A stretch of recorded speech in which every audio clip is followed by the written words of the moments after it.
Let me just probably introduce our keynote speaker.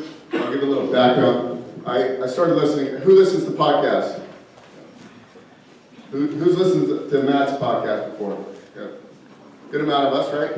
So, I'm always trying to educate myself on real estate investing, and then I was doing local flipping, and then I'm like, well, I kind of want to buy out of state and figure out like some systems and some models to do that.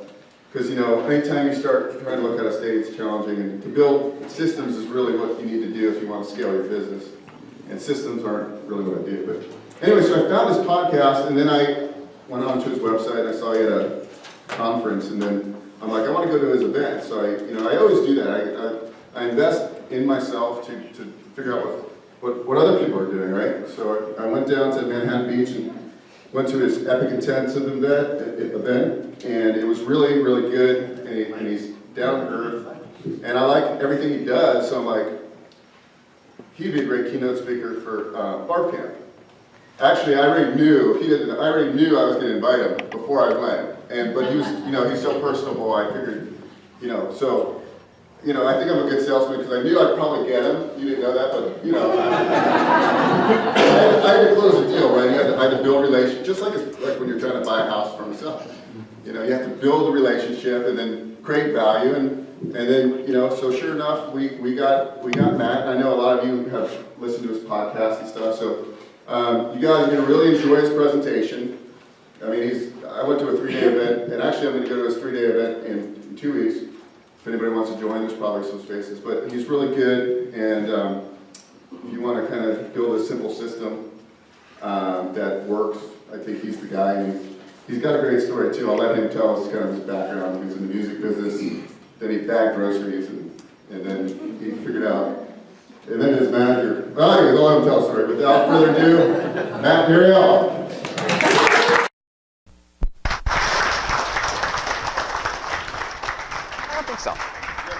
It's right up here, thanks. I do have the clicker, thank you. I'm going to try without the microphone for a little while. If you guys can't hear and it gets annoying, then if I'm whispering and mumbling, just let me know. All right, and I'll pick it back up. Thank you, sir. Wow. All right. Huh? I like this guy already. Very good. So today I'm going to show you how to double your offer acceptance rate. We're in a little bit of a shifting market where the opportunities aren't as frequent as they were maybe just a few years ago or just even a few months ago, really. So I'm going to show you how to maximize the opportunities that you do create for yourself. Is that good? Very cool. All right, so just so I know who's in the room, raise your hand if you've made money in real estate before. Very good, good. Raise your hand if you've never made money in real estate before. Okay, so 60-40, perfect. All right, so put both hands in the air. Shake them like this. All right, put them down. Take one hand, put it on the person closest to you on their shoulder. Give them a good shake. And say, oh shit, he's interactive. Very good. That's the silliest thing I'm going to ask you to do today. But I am going to ask you to participate. So will you participate? Yes. Perfectly. Perfect. So, and the reason I'm going to ask you to participate, because I think that's the number one reason that people fail in real estate, is they fail to participate. And they fail to participate consistently. So there's a saying that how you do one thing is how you do everything. Have you heard that before? I took this course. It was really amazing. I was going for this breakthrough in money. Like I had this mindset around money, I don't know, it was maybe 15 years ago or so. And they never talked about money. All they did was talk about how you did other things in your life and how that relates to the parallels and the similarities of how you act around money.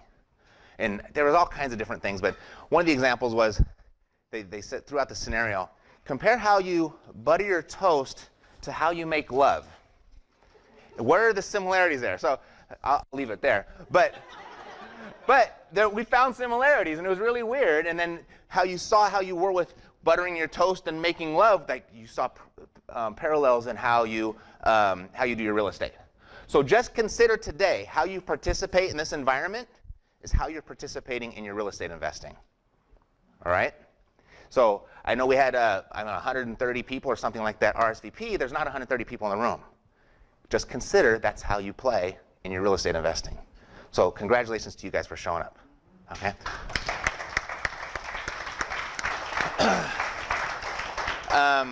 So we're going to say a lot of cool things. I'm going to say some cool things that you're going to want to clap for. And I'm going to ask for some participation, and you're going to say some cool things that you're going to want to clap for. But if we do a lot of clapping, we're going to be here for a really long time. So this is how we're going to do it.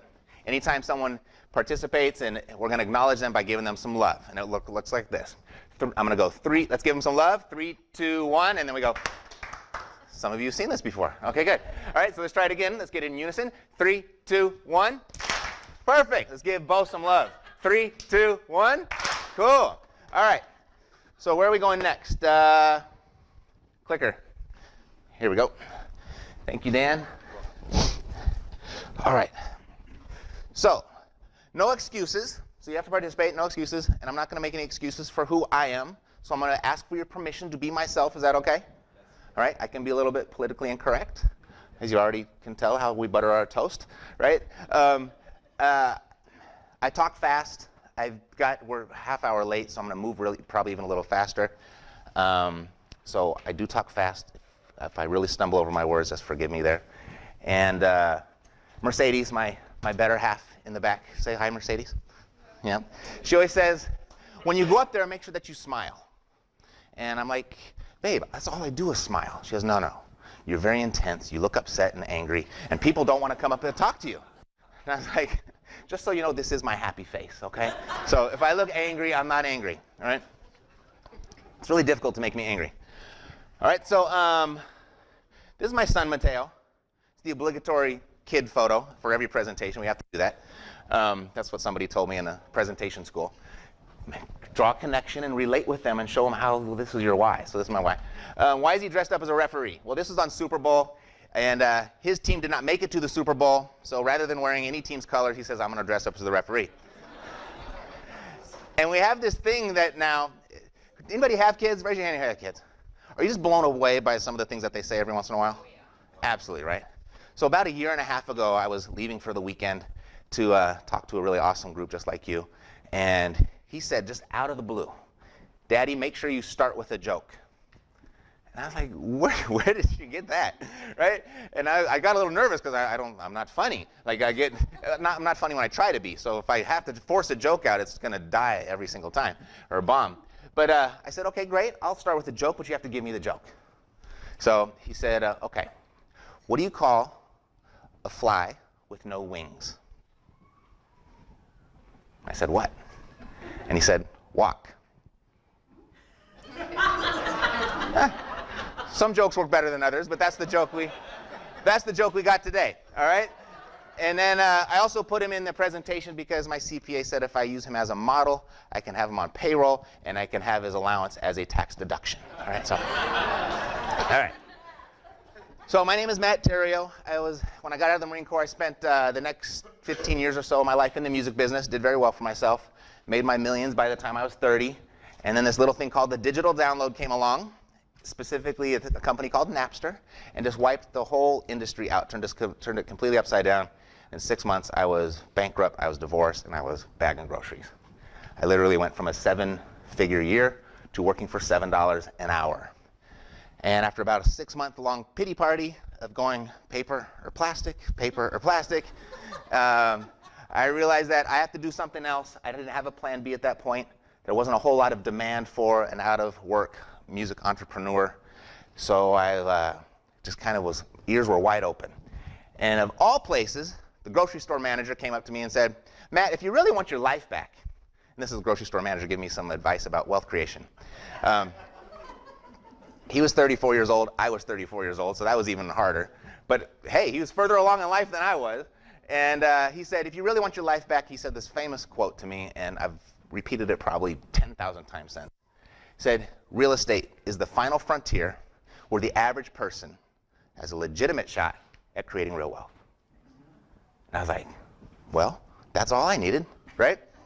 That was the sign I was looking for. So that night, I went home with a bottle of wine and just started Googling everything real estate.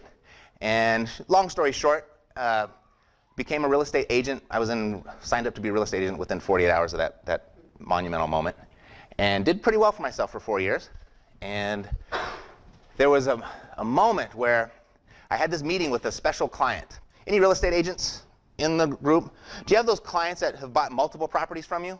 Yeah. We love those, right? They make it right easy. They just fax the listing presentation or fax the listing agreement right over to you, and you go to work and you make your money. Love those clients. So I had a client like that, and we had a meeting set up for a Saturday morning, and the meeting, we were supposed to meet at 10:30. I showed up in my suit and my tie. I had all of his documents laid out. I'm sitting there waiting. He showed up about a half hour late, 11 o'clock. He shows up in jeans and a t-shirt, signs all of his documents, and then he takes off, and he's enjoying his weekend. And now I'm stuck there to shuffle papers and go hold his house open. And it just kind of hit me. I was like, wow, if real estate is this final frontier, if this is where all the money's at, I think I'm sitting on the wrong side of the desk. And so I made that decision right in that moment that I'm no longer going to represent other people in the selling and the purchase of the properties. I'm going to represent myself on my own behalf, and I'm going to buy and sell on my own behalf. So I made a very large investment in my real estate investing education and found this little book along the way called Rich Dad, Poor Dad. I used to ask who has read this book, but now it's, I didn't ask yet. That's what I used to ask. Now I ask, who has not read that book? I got 1, 2, 3, all right? If you get nothing out of today, that's what your homework assignment is, okay? Rich Dad, Poor Dad, I think it's $9. And you can go get it on Audible. It's a really quick listen. And it totally transformed my life. It really, the biggest event, or the biggest thing I got out of that was the concept of passive income. Like, I speak English. I can put the word passive and I can put the word income together, and I kind of get, okay, so it comes passively. But how do you do that, right? And then the concept of escaping the rat race. Like, we've all heard that, right? It's kind of cliche. What does that really mean? But I got a real hardcore definition between passive income and escaping the rat race from that book, and that's what really changed my life, was that you focus on creating a stream of income, a monthly stream of income that exceeds your monthly expenses. And that concept, it just seemed like, that sounds so much easier to do than go out and make $1 million, right? I mean, my expenses, I think that time when I was at the grocery store, like probably $4,000 a month or something like that. Wow, just $5,000 a month of passive income through this thing, real estate. That just seemed so attainable. So I just set my mind to it, and I went after it, and in 3.5 years, I was able to make that happen for myself. And here I am, I don't know, 12, 13 years later. And I started this company called Epic Real Estate. And where's the little clicker? There it is. There. So I got 3 departments of my company now. Epic Pro Academy. This is where we teach people how to go out and do what I did. As you're bagging groceries, and people notice that all of a sudden you're playing golf on a Tuesday in the middle of the week, and they're like, wait a minute, you're just bagging groceries, how are you taking the day off? I want to play golf. So had invited to a lot of coffee sit-downs, a lot of lunches, and it was like, wow, there's a demand for this. So education just became like a natural progression of my journey. So we teach people how to do that at the Epic Pro Academy. Then we have a company called Cash Flow Savvy. This is what my better half, Mercedes, this is kind of her baby right here, where we do it with you. We have a lot of people like people that have careers, people that they're doctors, they're lawyers, they're busy professionals, they're entrepreneurs, they're highfalutin salespeople that have money, have a career, but they just don't have the time or the desire to go out and do the real estate investing. So we started Cash Flow Savvy, where we do it with them. And then Epic Wealth Fund. This is a fund now that this is where I operate all of my own personal investments under. And if you're an accredited investor, you can come in and just kind of buy shares in my operation. So those are the three aspects of our company. And then some of you know me from here. This is the Real Estate Investing Podcast. So you can go to epicrealestateinvesting.com, and that will open up the iTunes application. You just click subscribe, and it's totally free. And you can catch me 3 times a week if you don't get enough of me today. Right, and then what's next? Then I wrote this little book called Epic Freedom, The 2 Easiest and Fastest Strategies to a Paycheck in Real Estate. Did very well on Amazon, but I'm not showing that to you to promote the book. What I'm showing you is it's a really cool story. There's one day I got a phone call, and I picked it up. It was an Arizona area code. Picked it up, and on the other line, said, is this Matt Theriault? And I said, yes. And he said, hi, this is Greg from the Rich Dad Company. And I just wanted you to know that Robert found your book, and he really liked it, and he would like to meet you. And I was like, oh my God. So I of course, acted like I'd been there before. Oh yeah, you'd like to meet me? Cool. So is he coming to town? He says, no, he wants you to come here. And he says, can you make it? And I was like, well, let me check my schedule. And of course I can make it. So I went, and I had this great experience with Robert Kiyosaki. We did a few videos together. We released those out to his audience, and it's just kind of showing you how the stories come full circle, and here we are today, okay? So again, that's enough about me. I want to talk about you now. Extra help if you need it. I've got a lot of stuff to cover, and a very short period of time to cover it, and at the very end, if you want some extra help, I'll show you how to get it. Is that fair? Super. All right. So let's talk about how to double your offer acceptance rate. So I do this inside of the Epic Pro Academy with a framework called ACE, REI ACE. We create ACE real estate investors, okay? So you guys are gonna write this down. We're gonna do a little evaluation of where you are in your business. It's gonna be personal and individual for each one of you, okay? You gotta remember that when I turn my head this way, you can't hear me over there probably, right? Because I mumble. Got it. Okay. So the ACE framework, the whole idea is to build a scalable business, a business that scales. So when you hear the word scale, what do you think that means? What's a scalable business? Weight. Sorry? Weight. Weight? Okay. Let's give Stephanie some love. 3, 2, 1. Go. Yes. Hiding. Hiding? Hiding? Hiding people. Hiring. Oh, hiring. Got it. Pablo, you got a rrr on the R's there. I got it. Okay, I love it. Let's give Pablo some love. 3, 2, 1. Yes, Christy. Franchise. Okay, very good. Scalable. 3, 2, 1. Yes, sir. We have correct systems in place where you can duplicate. Correct systems in place where you can duplicate. It's a good answer. Let's give Adam some love. 3, 2, 1. Yes, is it Paula? Pamela. Growth. Very good. Growth. Let's give Pamela some love. 3, 2, 1. Got some more answers? Yes? Marketing and networking. Let's give Ruby some love. 3, 2, 1. Harinder. Okay. Next. Okay. Economies of scale. Economies of scale. Very good. 3, 2, 1. What does that mean, economies of scale?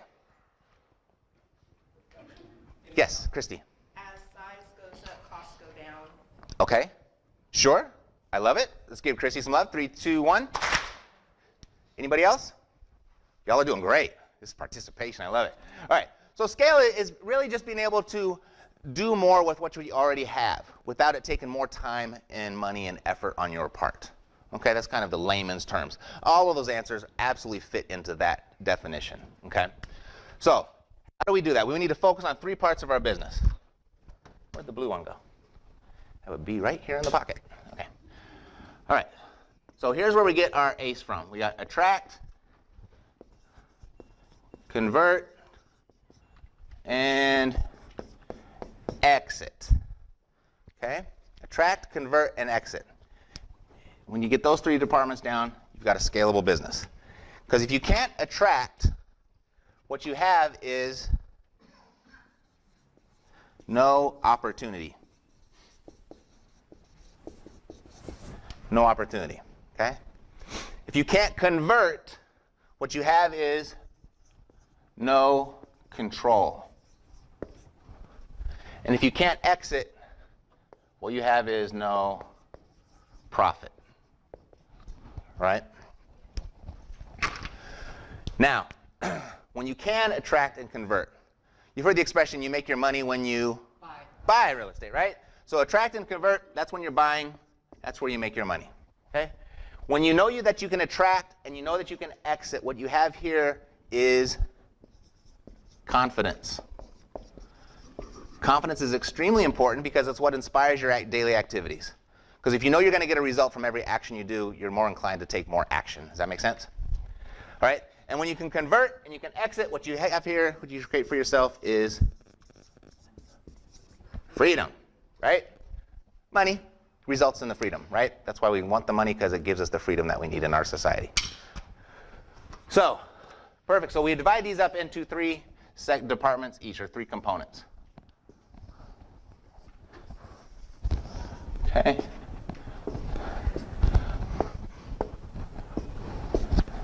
Pretty. Say again? It looks pretty. Thank you. Practiced all night on this just to... All right. So to attract, let's start with attracting. Okay. Anybody like chasing people? Chasing leads, chasing deals? No, we want to attract them to us, okay? So that's what we teach. We teach to attract the people, we're looking for problems, finding problems. Because 95% of all the real estate that's going to be transacted is by people that want to sell. What we're looking for is the 5% of people that need to sell, the people with problems. That's where the discounts are. It's almost every single time I have a conversation with somebody or a group of people, there'll be someone there thinking, or they will ask, why would anybody sell you your property at a discount if they could just put on the MLS and get full price, right? Well, that is 95% of the people won't do that. That's why it ends up on the MLS. We're looking for the people that have problems. Because if we can provide a solution, they will exchange equity on that property in exchange for that solution, in exchange for peace of mind. That's the concept, okay? So we show people how to find problems. Then we promote solutions. Okay? So to attract people, you find the ones with the problems, you provide them with the solution, and that attracts them to you. Does that make sense? Okay? Third thing is we automate the process.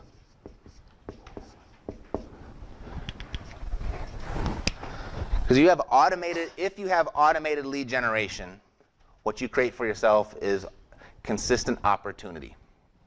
And when you have consistent opportunity, you have a chance to build a business with or without you.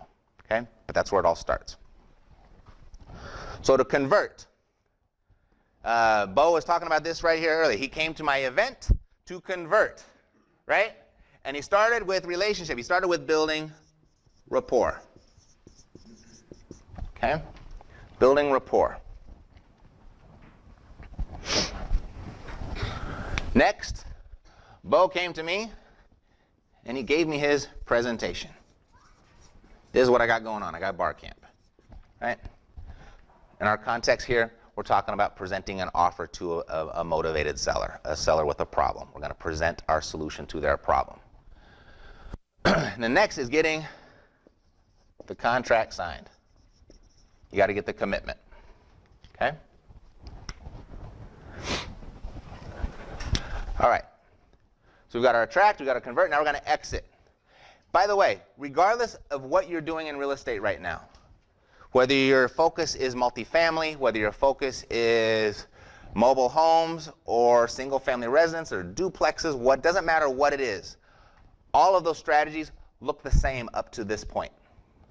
Okay? And the reason I point that out is there's a lot of people out there that show you how to do deals. But very few people show you how to go and find them and get the control of them. Okay? They show you what to do next, but very few focus on this part.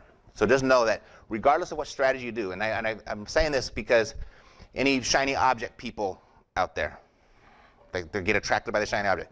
Any of you don't want to admit it? Okay, good. There's a few more hands. Very good.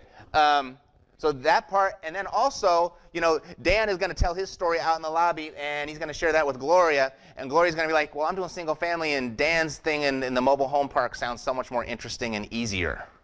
And so she jumps over there to go try that and finds out that she still has to go out and attract and convert. Does that make sense? So the grass is not greener. Okay? They're all the same. They all require the same up to this point. Now, once you have control of it, now you get to decide what you're going to do with it. What's going to produce the maximum profit for you? What's going to move you towards your specific financial goals the fastest? So your three options there to exit. We got flip, and that can be a quick flip. It can be a wholesale. It can be I'm just going to run a housekeeper on steroids through this place, clean it up, and put it on the MLS. Or it could be I'm going to go ahead and I'm going to add square footage and make it beautiful. Okay, all those fall into the category of flip. Second could be hold. All right, we're going to hold, and we're going to rent out this property to receive an income in return. Okay, or we're going to hold for appreciation as well. Last one is finance, which is becoming more and more of a favorite of my strategy. But that's just where I am in my journey right now, so it's making a lot of sense for me. Okay, so look at that real quick. What have you noticed? What have you learned so far? What are you noticing about yourself? What are you learning? What are you thinking about right now? Yes, Pablo. Can you explain a little bit about finance? Yes. So we hold finance as notes, basically, becoming the bank, being your exit strategy. Okay? Let's give Pablo some love on that. 3, 2, 1. What else? What have you learned? Yes, Sean. Systems make you money. Systems make you money. Let's give Sean some love on that. 3, 2, 1. What else? Yes. Database. How so? Explain. Building a network. Building a network? Okay. Perfect. Overall, for every aspect of that is all about Absolutely. knowing people and building your tribe. Right? Super. Let's give Kimberly some love on that. 3, 2, 1. Cool. All right. So, everybody have the little diagram written down for them? Now let's look at you individually, okay? This is how we're going to do this as a group. Off somewhere to the side. We're going to make a little thing. What does that look like? Very good. You guys are so fast. So we got red. We're going to make believe this is yellow. All right? Now, if you don't have colored pens, we'll do this. We'll do a check mark for green. We'll do a slash for yellow and an X for red. Now, look at your business. For the attraction part, finding problems. How would you rate your business in finding motivated sellers? Red. Oh, well, there you go. Okay. Thanks, Stephanie. But I want you to each write that down for yourself on your piece of paper. But let's give Stephanie some love on that. 3, 2, 1. Cool. All right. So, all right. So that means, and red means you have a really tough time finding deals. Yellow is, slash is, you know, you find them every once in a while. You could afford to find some more. And green is like, that ain't no problem. Okay? Promoting the solution. Once you find the personal problem, how good are you providing and promoting that solution? You know, do you have a system where you are reaching sellers on a regular basis with, like, say, a direct mail or a pay-per-click campaign or a Facebook or bandit signs or networking, Craigslist? There's all kinds of different ways to generate leads and promote your solutions. So if you have that down, no problem. I know how to market. Then give yourself a check. If you're like, yeah, I do okay. It's hit and miss. I could afford to do better. Yellow. You don't have a clue how to do that. Give yourself a check, X. Okay? Now, automate. So you give yourself a check if this is all done for you. It happens around the clock without your involvement or very limited involvement. Give yourself a slash if you do some of the work yourself and someone else does some of the work also. And then give yourself an X if you do it all. Okay? Convert. Come down to building rapport. So give yourself a check mark if you have no problem making friends. Every seller you connect with, and whether you come to a deal or not, they liked you and you like them. That's a check mark. Okay? Give yourself a slash in the rapport department is every time you talk to a motivated seller, you know, some you connect with, some you don't. You know that if I was a little bit better at this, I could probably get some more deals, but you know, it's just kind of that's not my forte. Okay, give yourself a slash. Give yourself an X if every single time you meet with the seller, it becomes confrontational. You end up in a fist fight. No, if it feels awkward and you're just like, oh God, do I really have to go on this appointment? I don't want to do this, and they can see it all over your face. Okay, give yourself an X there. All right, presentation. And this is kind of tied kind of close to solutions as well. So you've promoted the solution. Now you have to present the solution. So give yourself a check mark if you have a solution for every seller that you meet with. Okay, whether they accept or not, that's up to them. But you have a solution that's going to work for you. Give yourself a slash if, yeah, sometimes, but you know, there's a lot of deals I come up when I meet with a seller and I'm at a loss. I don't know what to do. But some of them I go ahead and score. And then go ahead and give yourself an X if, like, I offer them a price and they just say no, right? I don't know what else to offer. Contract. So a lot of people get really good at building rapport and presenting, but they tremble when they have to actually ask for the signature, okay? Or they're not confident about their contract, and they're just like, they get squeamish on that, and they fold. So give yourself an X if that's you. Give yourself Sometimes you get some, sometimes you don't. You know, you could afford to get more, give yourself a slash, and you know, getting that deal closed, if you get that far, ain't no problem for you. Give yourself a check, okay? Now, exit. We got flip, hold, and finance. So flip. Flip means you've got access to, you got a check mark if you got access to hard money, or you have your own money, you have no problem taking down any property that you find, and you have no problem rehabbing it if you needed to, and you got a nice list of cash buyers that if you get this far, it's money in the bank. If that's you, give yourself a check. If you find a deal here, give yourself a slash. If it's you find the deal, if it's a good enough deal, you could probably find the money, and you've got some good buyers in place. If the deal's good enough, then I'll probably do okay. Then give yourself a slash and give yourself an X if you have no idea where to find the money. You've tried before, no one gives it to you, and you're a little bit scared to even write an offer because you don't know anybody that would even ponder the idea of buying it from you. Okay, give yourself an X. All right, hold. Give yourself a check mark if you have no problem getting conventional financing, you have no problem with private money, you have good property management in place, and you've got reserves to protect yourself from any sort of emergencies. Give yourself a check there. A slash meaning if I find that a good enough deal, you know, sometimes I can find the money, and property management, that's always kind of a challenge. Sometimes it works, sometimes it doesn't. And you know, I got a little bit of reserves, but boy, if we have some major disruption, I'm going to lose that property. So give yourself a slash there. And then an X if you have a terrible credit score, you don't know a thing about property management, and just kidding. You know, you don't even try for this exit strategy because you know that if you had one missed payment from the seller or from the tenant, that's probably going to bankrupt you. Okay. And then X, you're like, what is hold? What is hold? That's an X. Okay. Finance. Last one, and we'll talk a little bit about this in a minute. But finance is you have multiple creative acquisition strategies, multiple creative exit strategies using notes, using a combination of notes and balloon payments and interest-only and principal-only payments and different types of down payments and maintenance credits and all this different creative stuff to do. And you can exit in any single deal and you can become the bank. Give yourself a check. Give yourself, if you found the right deal, give yourself a slash mark. If I found the right deal, I could probably work my way through it. But it's got to be just the right deal, and it can't be too complicated. Okay, give yourself a slash. And if an X, you're thinking like, well, I don't have any money, so how could I possibly be the financer of this thing? How does that even work? Okay, give yourself an X if that's a brand new thing to you. All right, cool. So we've gone through all of them. Now look at your paper. How many people are mostly green? Got Mike, got Jake, Mary, perfect. 4 or 5 people. Super. How many are mostly yellow or blue or slashes? Okay, very good. A few more, maybe double the number. Very good. How if you're all red? You're all X's. Okay. How many did not answer? Okay. Very good. All right. So this is how you build a scalable business.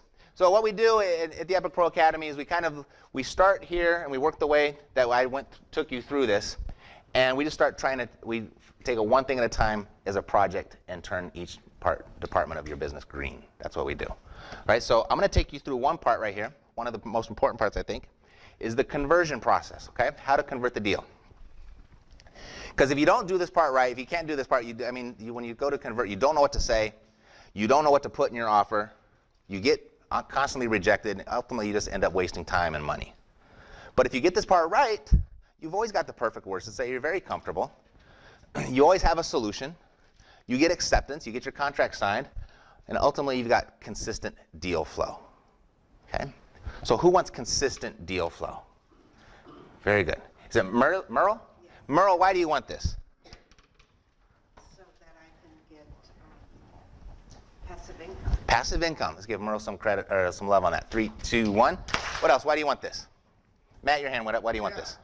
Because I want to dictate what I do with my life. Very good. I like that. Let's give Matt some love on that. 3, 2, 1. Stephanie, why do you want this? Cash flow. Cash flow. I love it. Let's give her some love on that. 3, 2, 1. Cool. All right. So typically I don't have room for another board. I don't think we can write on that over there, right? So I went ahead and we're going to talk about securing the deal. Okay, so it's making this right in here, converting this deal. Talking about from here all the way to getting into contract. So it comes in 4 parts. First part is you got to make the connection. Okay, you got to make the connection.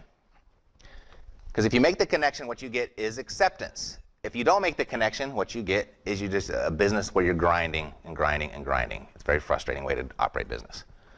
Second is you got to extend the invitation. You have to ask for the appointment. Okay? You have to have that invitation. And when you ask for the invitation and you get that and you're good at that, what you do is you're creating opportunity for yourself. Are you calling me, Bo? No, I just texted Oh, okay, got it. you. Shirtless selfie. Got it. He's like, I like the abs. They're coming in. Yeah. So invitation. You get that part, and you have trouble with that, you just have a stagnant business, right? You're doing a lot of work, but it's just not going anywhere. And when these two cross, the connection and the invitation, what you're doing is you're creating the relationship there. You're creating the relationship. All right? This is where the rapport is happening. Then next step is to make the actual presentation. When you get good at making the presentations, you get your contract signed. And if you don't make that presentation, you're wasting time. I'm going to talk about this a little bit more in just a second. But a lot of people get to this point in the whole process. And if they don't come to a verbal agreement with the seller, they walk away. Biggest mistake you could possibly make as far as getting your offers accepted. Okay? You still have to make the presentation. And right here, invitation and making the presentation, what you're getting is permission. You've built a relationship with that seller, you've built the rapport, and now you've got permission to engage in this transaction with them. Last one is collaboration. You work together. When you get good at making the collaboration, you get that far, you've created deal flow for yourself. And when you don't, you have a business of rejection. Who likes rejection? Every once in a while I get a sick individual. There's 2 of them right there. Let's give them some love on that. 3, 2, 1. Love it? All right, cool. So how do you do this? Oh, and then when you presentation and collaboration, what you get is agreement. You get agreement, okay? There's a grand finale here, so all of you have taken some pictures. There's some more development. I'll tell you when to take your picture, okay? All right, so how do you make the connection? Ask questions. Treat every interaction with the motivated seller as an interview. You're interviewing them to see if you can even help them, okay? This is your business. It's your money on the line. It's your time. It's your effort. Not every seller, just because they can sell or want to sell the property to you, doesn't mean you should buy it, okay? So ask questions. Then what do you do after you ask questions? You listen, right? You got to listen. We get in front of a seller and we start trying to say why you should sell to us, and you lay out your whole business plan and everything like that, and you don't want to do that at this point, okay? You're trying to create the relationship. God gave you 2 ears, 1 mouth. You got to use them proportionately to build rapport. Then you relate, okay? So that's how you build rapport. Ask questions, listen, and relate. So for the invitation, you have to ask for the appointment. They're not going to offer you to come over, okay? You have to ask for the appointment. Then you have to set the expectation. Let them know, I'm coming over to your property. I'm going to look at it. I might be able to help you. I might not be able to help you. If I can, I'll propose a solution for you. If I can't, I'll let you know that as well. And also, at any moment while I'm over there, you decide this is not going to be a good fit for you, will you let me know that too? Okay? And what you've done there, that's called a release statement. And the only way you're going to get a true yes from a seller is if you give them the ability and the permission to say no. If they feel very comfortable saying no to you, when they do say yes, you're going to know it's a real yes. Okay? Set the expectation and then confirm. Raise your hand if you've set an appointment and somebody didn't show up. Right, it happens, doesn't it? So you got to confirm. Okay, let's give you guys some love for admitting that. 3, 2, 1. Perfect. Happened to all of us, for sure. All right, so the presentation. This is key in the presentation and getting and converting the deal. It's you, the seller, versus the market. It's not you versus the seller. It's not you negotiating against the seller. It's you and the seller against the market. Because the market is what dictates the price. The market dictates what you can offer and what you can do for the seller. Okay, it's not you. And when you align yourself with the seller in a way that you are there to help the seller beat the market to solve their problem, you build that rapport, you get agreement, and you get contract signed, okay? To reach collaboration, what we're going to talk about is a combination of price and terms. Because as real estate investors, you want to purchase properties in one of two ways. It's your price, the seller's terms, or the seller's price and your terms. As long as you can control one, you can create a deal for yourself. And I'll show you exactly how to do that in just a sec. Sure. Let me see if I can remember. All right. Kimberly, it's you're going to purchase property in one of two ways. And you can even say this to sellers. Like when you get to a certain point, okay, this is how I can help you in one of two ways. Either I can purchase your property at my price and your terms, or we can do your price and my terms. We're in this together. We've got to create a win-win situation. I need one of them. Which one do you want? Okay? So price, terms, and then to reach that full collaboration, you got to get the signature. All right? Cool. So what'd you notice here? What opened up for you? What'd you learn? Yes. Is it Marco? Mario. Go ahead. The collaboration of working with the seller versus working against the seller. Very good. Let's give Mark some love on that. 3, 2, 1. Cool. What else? Yes, Dan. It's not adversarial. You're trying to be in connection with each other. Correct. Not adversary. I love it. Who wants to be an adversary? Right? These two sick individuals over there, I think they like the rejection. Very good. Let's give Dan some love on that. 3, 2, 1. What else? One more. Yes, sir. Jake. People do business with people that they love, like, and trust. Absolutely. Development from the beginning stage when you answer the phone and you meet them all the way in and you get that signature. Absolutely. To closing, actually. It's all the way to closing. Yeah, absolutely. Let's give Jake some love on that. 3, 2, 1. Perfect. All right. So I'm going to walk you through a very specific how-to in this the presentation and the collaboration part. Okay. Oh, take pictures because I'm about to change the slide if you want the picture.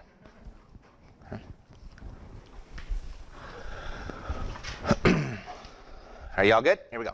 All right. So presentation collaboration.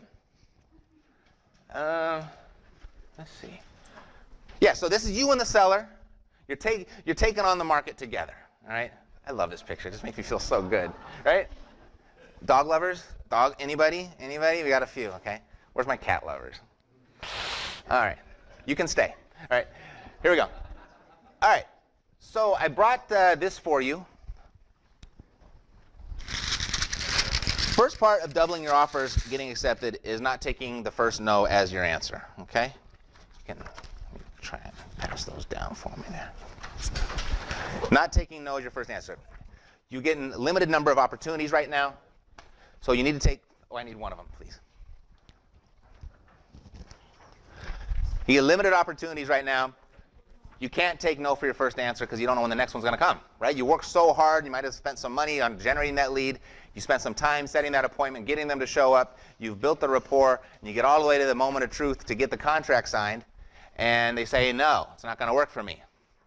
Don't give up there, okay? And I'm going to show you how to do this very in alignment with this whole creating a relationship and aligning yourself with them, okay? So when it comes to that time, after it's time to go ahead and present that offer, it's Mr. Seller, the current market conditions have your property set right about $100,000 based on what you shared with me and about the repairs, and then carving out a small little profit for myself. What you're saying is we're right about $65,000. Is that right? What'd you notice in how I phrased that? Pablo, yeah? Yeah, you were talking about the market and what you said. Right? So I said to the market, blamed it on the market. Also gave you full credit for what you said, right? Let's give Pablo some love on that. 3, 2, 1. What else? Michael. Building in a margin or profit. Build in my profit. I'm not hiding that I'm going to make money on this, right? Let's give Michael some love on that. 3, 2, 1. What else? The repairs, yes. Ruby, some love. 3, 2, 1. Matt?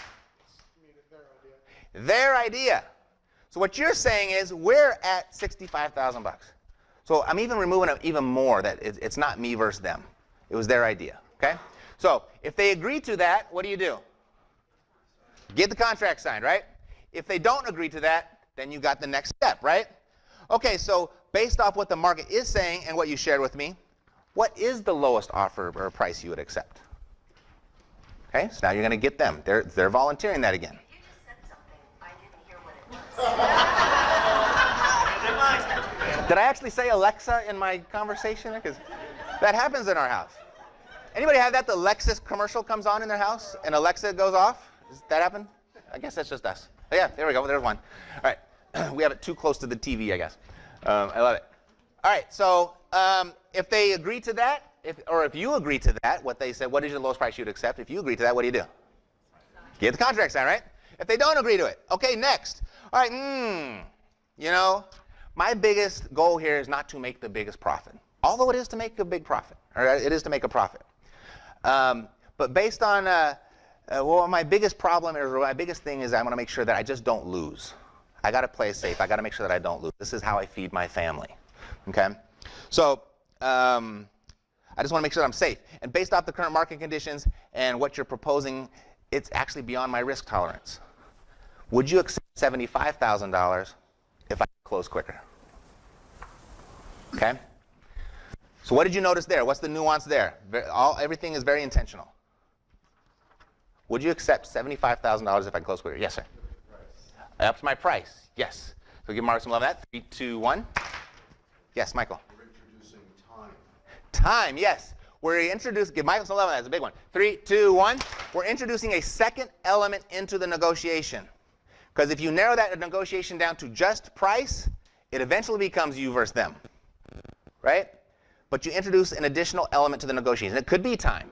It could be contingencies. It could be earnest money. It could be anything. It's just an additional component to the negotiation. Yes, Pamela. Was it Pamela? I'm sorry. Did I say? Jet, sorry. So to me, you're offering an incentive. And it's right.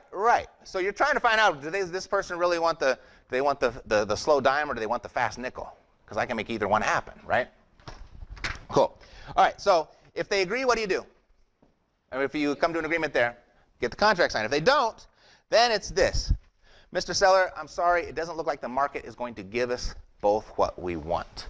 But what I can do is provide you with a few additional options, and you'll see right here on this paper right here, I've got 3 of them. Go ahead and take them, look them over. If any of those resonate with you, go ahead and give me a call. Okay? And that's our 5th stab at that. And what we do is we leave them with a tool. So this is 50% of what's going to get more offers accepted. Second part of this piece is something called a 3-option letter of intent. Anybody used this before? Got one person. Anybody never heard of it before? Oh, you guys are going to love this. This is going to be great. All right, it's about to change your world. All right, so a 3-option letter of intent. What this 3-option letter of intent says, and I'm going to give you this letter in a sec. It says, based off the information that you shared with me and what I was able to gather on my own from the local market conditions, I am prepared to purchase your property in one of 3 following ways. Okay? You could not come to that agreement on price and terms, but I am prepared to still purchase your property in one of these 3 following ways. Okay? Anybody at that point where they're a little bit afraid to submit an offer? No fears. They just want over there. What your name is? Alice. What are you afraid of submitting an offer? What has you fearful? I need $10,000 more. You need $10,000 more dollars. Okay, let's give her some love on that. 3, 2, 1. Who else is a little bit nervous or cautious when they're? Yeah, Sean. Why? I have no experience. No experience. Okay, let's give Sean some love on that. 3, 2, 1. You're gonna love what I got to say next. Who else? Everyone's got no problem writing offers. Okay. How many? Yes, Marina. No confidence because my English is not perfect right now, so sometimes. Okay. Very good. 3. Let's give Marina some love on that. 3, 2, 1. I like it. Anybody else? You good? All right. Anybody afraid that if they submit an offer, it'll actually get accepted? Right? It has like, oh my God, what if they accept it? Then what? Like, we need $10,000 more dollars, right? Or my English is not good. I don't know what I'm going to do the rest of the transaction. Sean was like, I don't know what to do next. I have no experience in this, right? So people get nervous of actually getting it accepted, so they won't even write the offer. Okay, and you've totally fumbled the ball if you're doing that. And you're totally putting so much in your way. You got to get out of your own way. Because what this says right here, and this verbiage is essentially not directly, but it is indirectly inside of a purchase agreement as well. It says, based off the information that you shared with me, I am prepared to purchase your property. Doesn't say I'm going to, does it? Right? Because what if they accept an offer and you can't fulfill? What can you do? Wholesale. Huh? You can wholesale it. What else can you do? JV, you can do that. What else can you do? What's that? Back out. You can cancel. There's no real estate jail for not following through, okay? There's no fine, there's no imprisonment, nothing like that. You can cancel. The contract says you can, okay? Also, here's the other thing. Don't write an offer that you're afraid that they're going to accept. Write an offer that you hope they accept, okay? Don't write an offer where you got to have $10,000 down if you don't have $10,000 down, right? Write a different offer. It's just a combination of price and terms, and we can get creative then. I'll show you that right now. So this is what it looks like. We got this little house right here. It's up there in the clouds somewhere. Fair market value 125, estimated repairs 25,000, market rent 1,500, asking price 90,000. Obviously not in this zip code, right? All right. So this is what this fair market value is 125. The repairs are 25.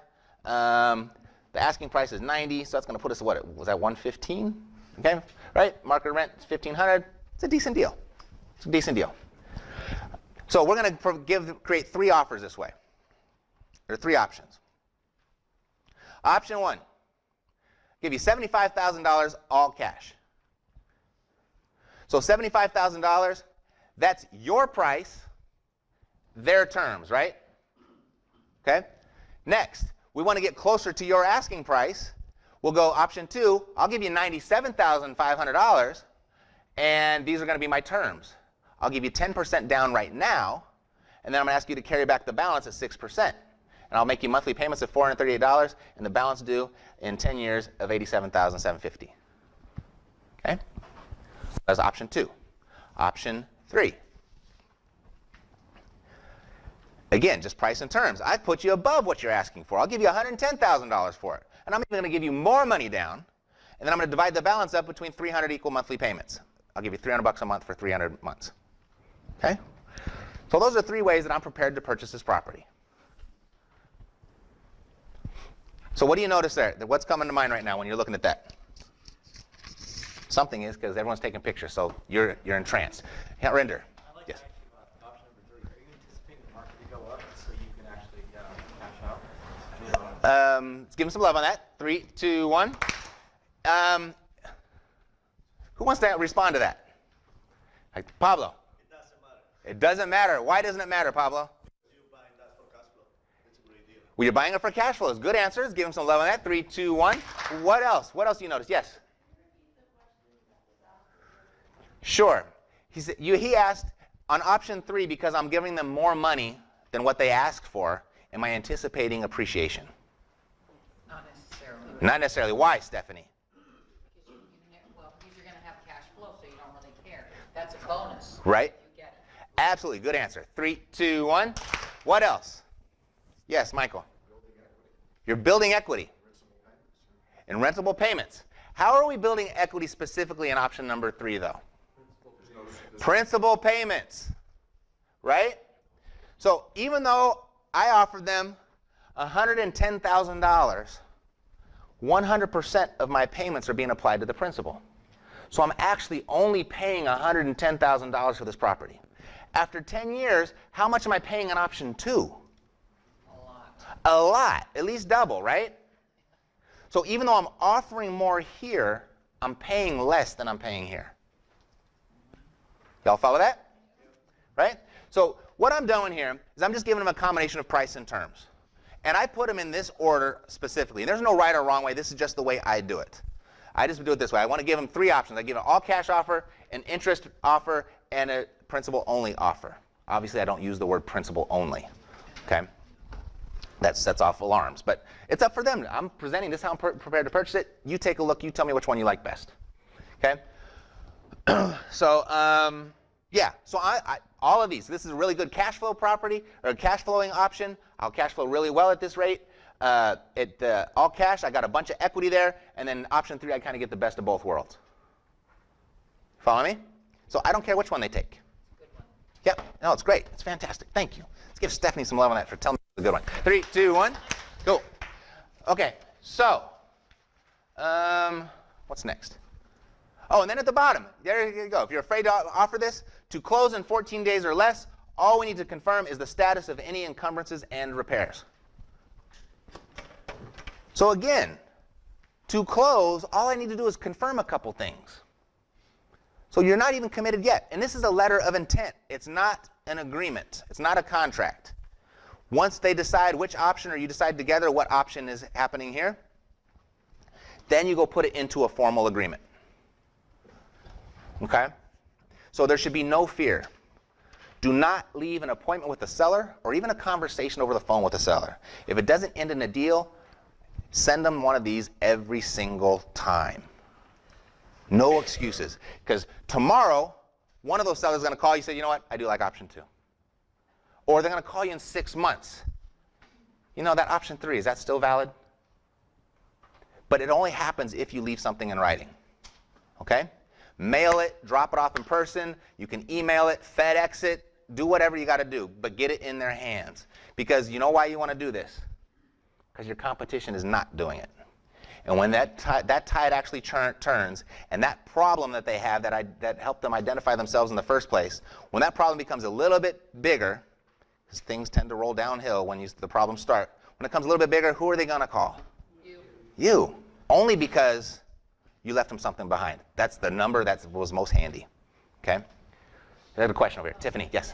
On option 2, what would be the incentive for a seller to carry back? What scenarios would fit something? Because don't people fire sell because they have to hurry up and get out and pay off the lender? It depends on what their situation is. Yeah, Great. what kind of situation would that? I mean, it could be divorce. It could be bankruptcy. It could be I got job relocated. It could be I don't want to own this property anymore. I'm retiring. I'm out of the property management business. It could be I've got so many tax liens on here I can't catch up anymore. I've got code violations. It could be a million things. Okay? So every scenario is going to be different. Okay? And so what else are you noticing here? What else could potentially be a problem? Mike, yes? Yes. Let's give Mike some love on that. 3, 2, 1. This 3-option letter of intent assumes that there's no mortgage. Right? It assumes there's no debt. But at this point, this is just for me to get back in the door to have that conversation. Because they'll say, this happens all the time, I like option 2. But I still owe $75,000 on the property. What are we going to do about that? Well, I'm glad you brought that up. We could still make number 2 work. We're just going to have to make some tweaks. Should I come over tonight or tomorrow morning be better? Right? You're just back in the conversation. Almost never do they just say, option 2, let's do it. It's option 2 or option 3 or option 1 with some modifications. You know, I like option 3, but I actually need $5,000 more to get to the other side of the country and move all my belongings over there. Can we do that? Who would do that deal? For $5,000 more, right? Absolutely. Okay? So that's how it happens. It just gets you back in the door. Also, this makes a great follow-up tool. You get to take another stab at this. So once you've sent this out, and you can have a virtual assistant. We have a virtual assistant that does this. When they send them out, they call, they follow up, and they say, hey, we sent the 3-option letter of intent to you. Which option did you like best? 1, 2, or 3? Can you sell by the numbers? Marina, can you say 1, 2, or 3 in English? Yeah, with total confidence, right? You can totally do that. What did you like best, 1, 2, or 3? And if they say none of them, the VA is trained to say, well, which one was closest? Okay? They'll say, well, number 2 if I had to pick. Great. VA is trained to say, how far apart are we? And you're back in the game. Okay? It's how we've doubled our conversion rate since we started this whole process. Okay? All right. So let's see. What's next? So this is the 3-option letter of intent. You want to write that down real quick? Okay, all done? Just kidding. And then here's the calculator that we use. And if you'd like a copy of this, right at the bottom of your sheet, it says epicloi.com. You can get a copy of the letter, and you can get a copy of the calculator that we do put it together. And if you're good with spreadsheets, you'll have no problem figuring this out. But option 1, just fill in all the boxes with yellow, and option 1 will spit out option 1.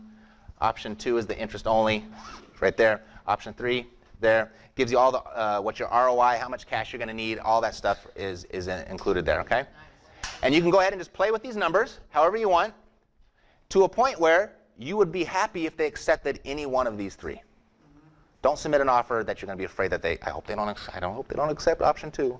Okay? Write it so that you'll be happy with that they accepted it. All right? Cool. All right, so how could this give you a competitive advantage over others? Yes, JJ. Is it Jay or JJ? It's James. Oh, James. Okay, I see. You're Got it.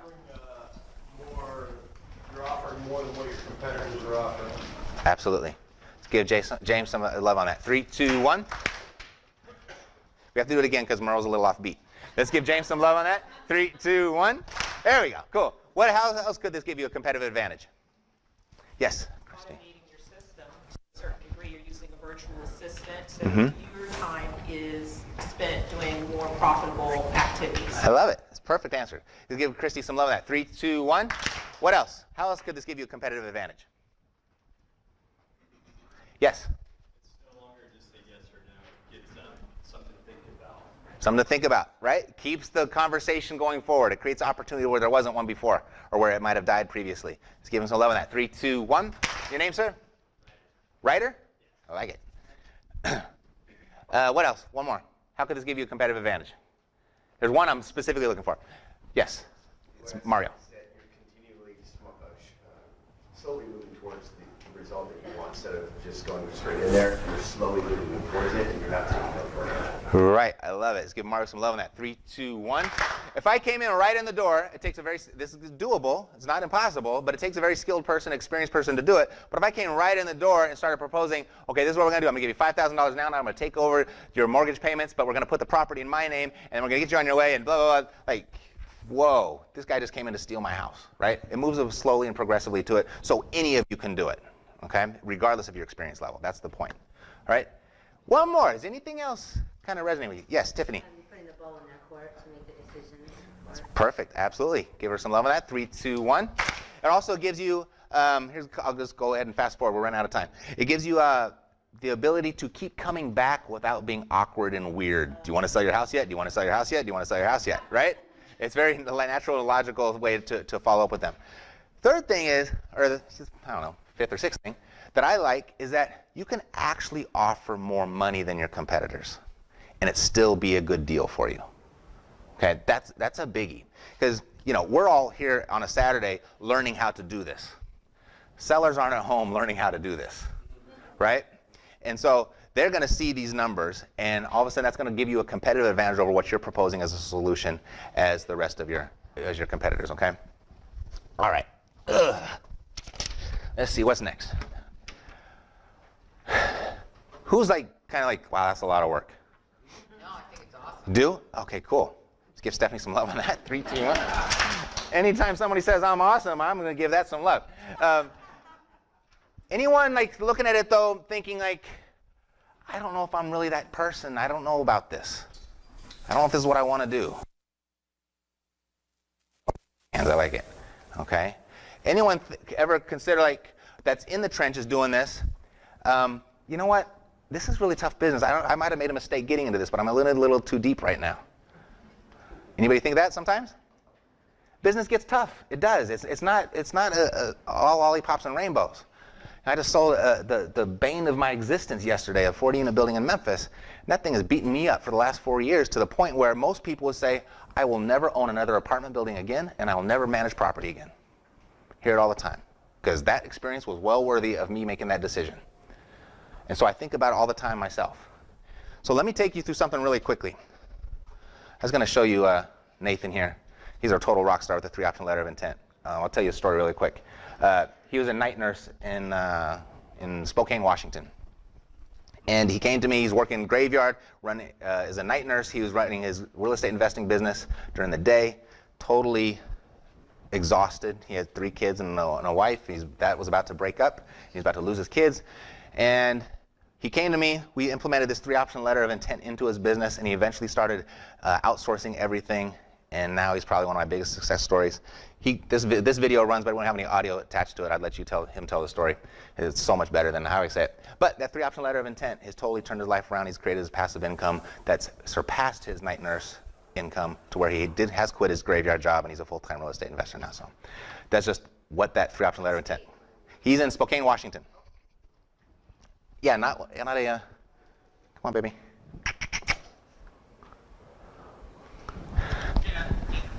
Yep, there he goes. Just wanted to give you a quick update on where my business is. I guess we got to listen to it. My question with you. First of all, I just want to tell you thank you so much. Yeah, hold the mic. Oh, there you go.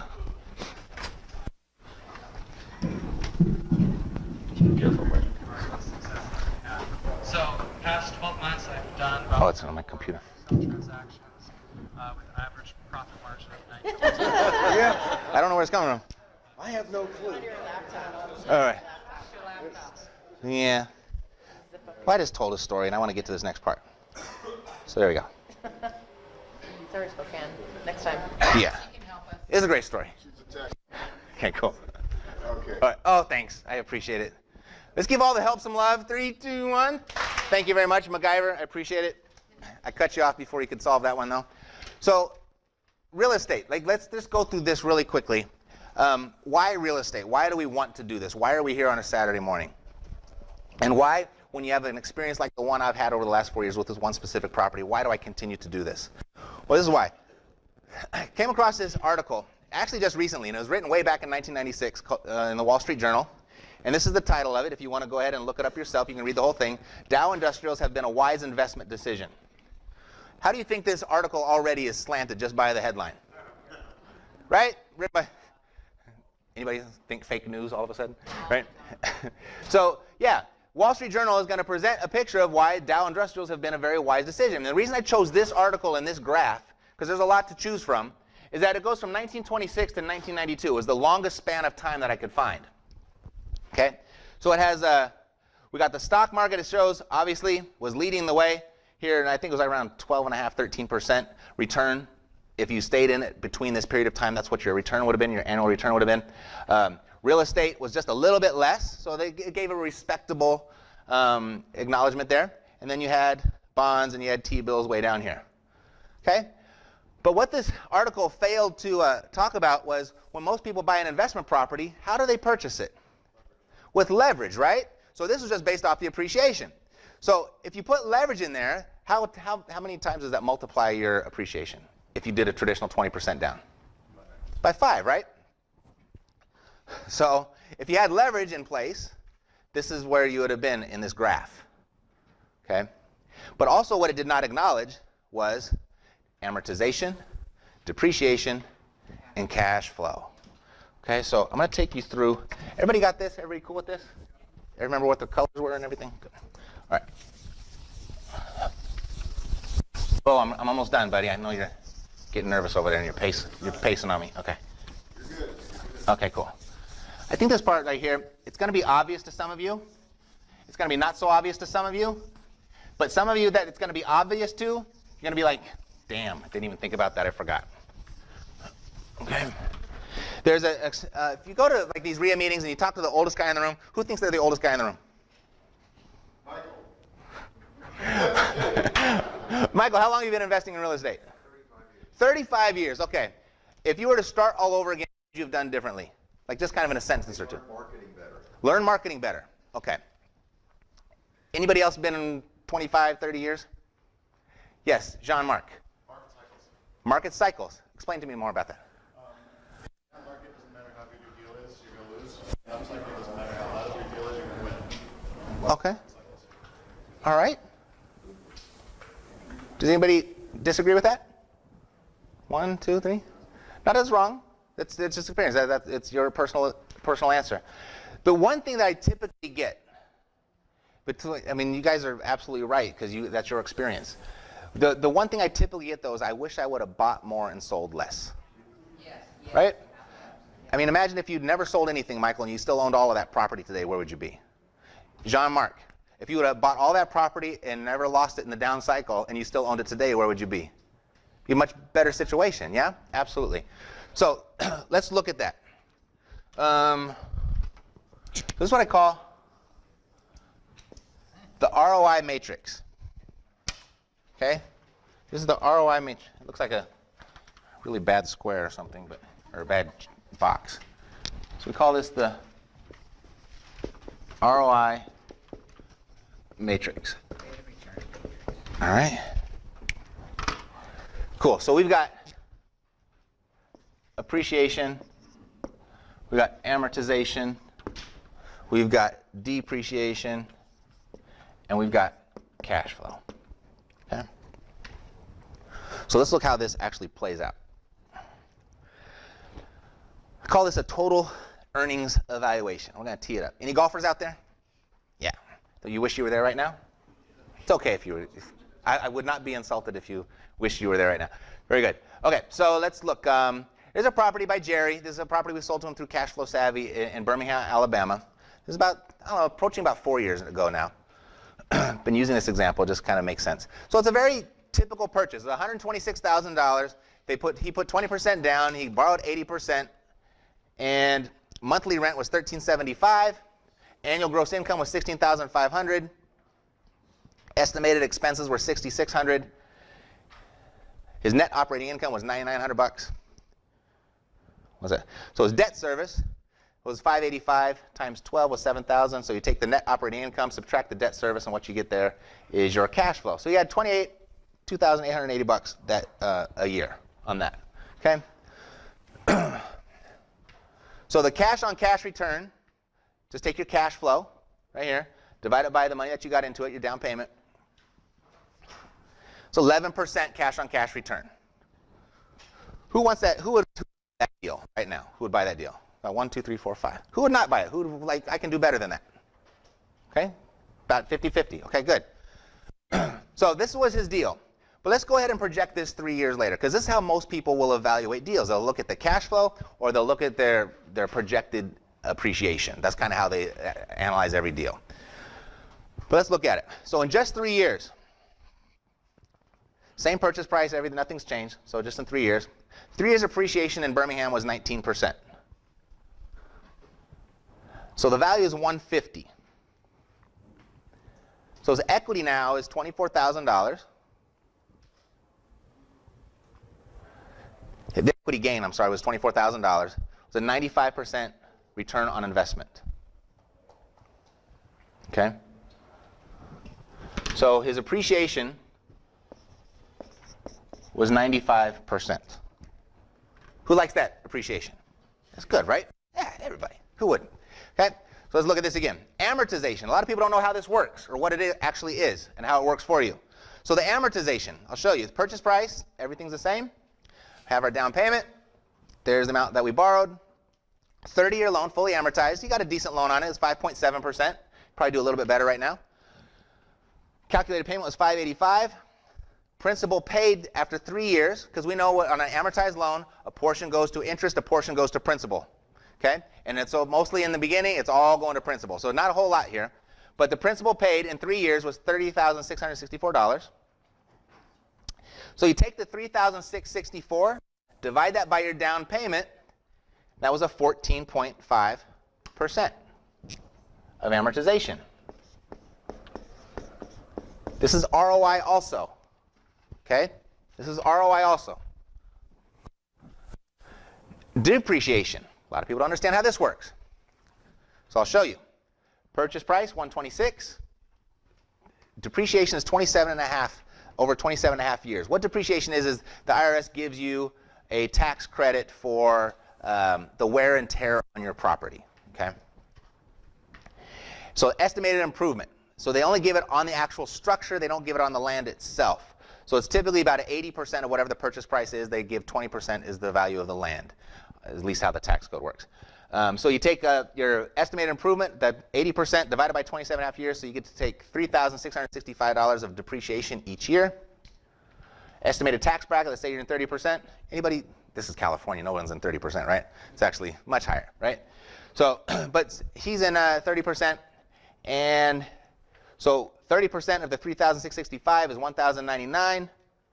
Times that by 3 years, that's a 13% return on depreciation. Y'all see where this is going? Cool. I know this is review for a lot of you, smart people in here. Cash flow. And we did this already, but let's look at what it looks like after 3 years. There was our rent, our gross income, our expenses, NOI. So there's our debt service minus our cash flow. 3 years of cash flow gives us $8,640. And bringing my Post-it note down because I ran out of room. Had to get creative. Let's go, baby. There we go. 34.2% of cash flow after 3 years.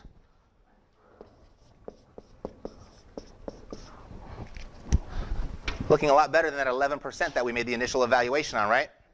So who said that they could do better might actually look at this and go, oh, maybe I didn't take everything into consideration, right? And maybe some of you, no, I knew exactly where this was going. That's why I still know I can do better. That's fine too. But you got 156% return after 3 years. Go ahead and annualize that, so your actual annual return is 52.2%. Okay? Can you explain that? Yes. Depreciation of 95% in 3 years. The depreciation of which one? Appreciation.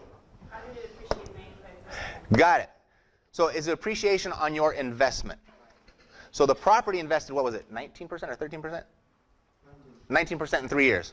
So the property's value, it appreciated on the $125,000 that he bought it for, but that appreciation of $23,000, you only put 25 into it. So there's your 95%.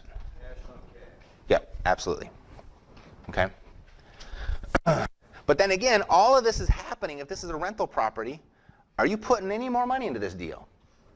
No, your tenant is. Your tenant is buying it for you. Okay? I mean, obviously, if you have vacancies and maintenance, you have those expenses that go along the way. But if you do it right and you have good property management in place, your tenant is building this for you. All you did was put in that initial down payment. And then it should operate on its own. Should. So we go back to our little chart here with our average annual return plus leverage. You know, real estate already crushes Wall Street and everything, all the other traditional investments out there. But when you put in the amortization, depreciation, and cash flow, you're up here somewhere compared to everything else.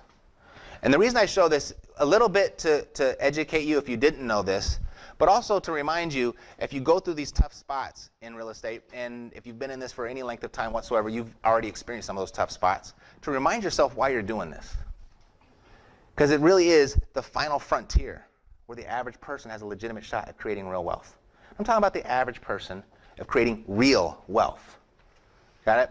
And that's why real estate. That's why when you feel like giving up, when you feel like not taking this, or just like, I don't want to do this, I don't know if I want to talk to sellers, I'm tired of negotiating, I'm tired of managing properties, I'm tired of looking for deals, just look at and consider what the alternatives are. Okay? So that's just a good reminder for me. And I like to do this part in my presentations just because it reminds myself of the same thing. All right? So that's why real estate. So out of everything today, what did you find most useful and why? Yes, James. How the systems, once they're in place, utility, make my life a lot easier. Right? Give James some love on that. 3, 2, 1. What else? Yes? The 3 option letter of intent, and how so? I've tried it before, but it gave me a better way to do it. Very good. Let's give you some love on that. 3, 2, 1. Can't read your little name tag back there. John. John? Thanks, John. Yes, Mario. Really, how you framed it being on the same team with the seller Mhm. versus completely against the seller, because I think how 99% of other people are looking at that. Absolutely. Let's give Mario some love on that. 3, 2, 1. One more. What else? What did you find most valuable and why? Yes. Your diagram is probably the most simplest and clearest way that I've seen it explained through countless seminars and conferences. That's a way to build a scalable business. Oh, got it. Awesome. Thank you. It's Stuart, yes? Thanks, Stuart. Give us some love on that. 3, 2, 1. Perfect. All right. So I said, if you want some extra help, if you need it, I'll show you how to get it. Probably the easiest way to do that is the Epic Intensive Weapons of Mass Production. It's May 24th through 25th in Manhattan Beach, California. You will have to drive a little bit. Bo has done a great favor for you. So for all, it's $997. And VIP upgrade is $500. Gives you a mastermind meeting and a lunch and a cocktail party with us. But Bo has gone ahead and he's picked up the tab for all of you. Okay? Let's give Bo some love on that. 3, 2, 1. It's actually very accurate. The only caveat there is the way that the hotels work, because I am still a real estate investor and I'm still learning this event planning thing with hotels and stuff like that. You know, they charge more for the coffee than they did for the actual venue room. It was really amazing. Anyway, but the way that we have to have head counts in place and everything, all that, I just want to make sure that you're coming. So all we're asking for is a $97 seat deposit if you want to go. When you come to when you show up and you register, we'll go ahead and we're going to give you $100 back. So you're going to make $3. All right? But that's $3 in 3 weeks or 4 weeks. So that's like a 3% return. If we amortize that, that's a 36% cash-on-cash return. All right? So I'm just going to leave these up here. If you want one, go ahead and just cross this out, put $97 and put Bo's name there, and then I'll get him for the rest of it. But no, but go ahead and do that. Get this to me before the end of the day, because I don't offer that guarantee anywhere online or in our office or anything like that. Get that to me today, and we'll make sure that we get you registered. And then when you show up, we'll give you your money back. Okay? I hope you all come. But that's all I got for you today. So it's been a pleasure. Thank you.